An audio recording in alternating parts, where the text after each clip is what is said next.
Hello and welcome to Living Life with Purpose. I'm your host, Phil Foster. Yesterday I talked to our church about a guy who lived in the Old Testament named Habakkuk. And Habakkuk teaches us a lot of things about how to hear from God. Now, in previous videos I've talked to you about some of the ways. Of course, the most important way is the Bible, and then as we kneel in prayer. And in Habakkuk there's some truths, and I want to just take a minute of your time and share them with you. The first thing we learned from Habakkuk was he had to get alone. Now, there's nothing wrong with getting together with other Christians and praying. The Bible teaches the prayer of agreement. It teaches there's power in corporate prayer. As a matter of fact, it says one will chase 1,000 and two will chase 10,000. But there's times to really hear from God, to know what God has laid up as a plan for your life. You've just got to get alone with Him. And second, as we looked at Habakkuk, we realized this truth as well. You have to learn to wait on the Lord.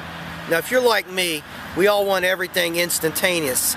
We want to put our food in the microwave and have a full course dinner and 5 minutes later. But sometimes when you wait on the Lord, and Isaiah said, "They that wait on the Lord will renew their strength."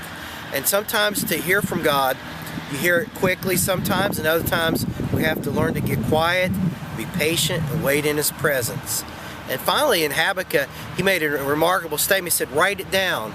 Now, some of you may do this. I've done it at different times. I don't do it all the time. You might want to journal. You might want to write out what you've prayed about, and later, as God answers those prayers, write underneath it how God answered those prayers.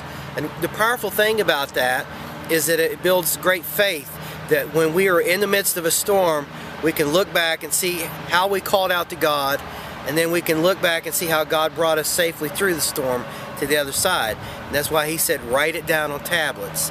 So next time you're facing a difficult thing, write out what you've prayed about, and then as God answers that, just rejoice and do what Habakkuk did finally. He worshiped God. Well, I'm all out of time for today, so worship God with all of your heart. Until we get together tomorrow, may God bless you, and hey, have a great day.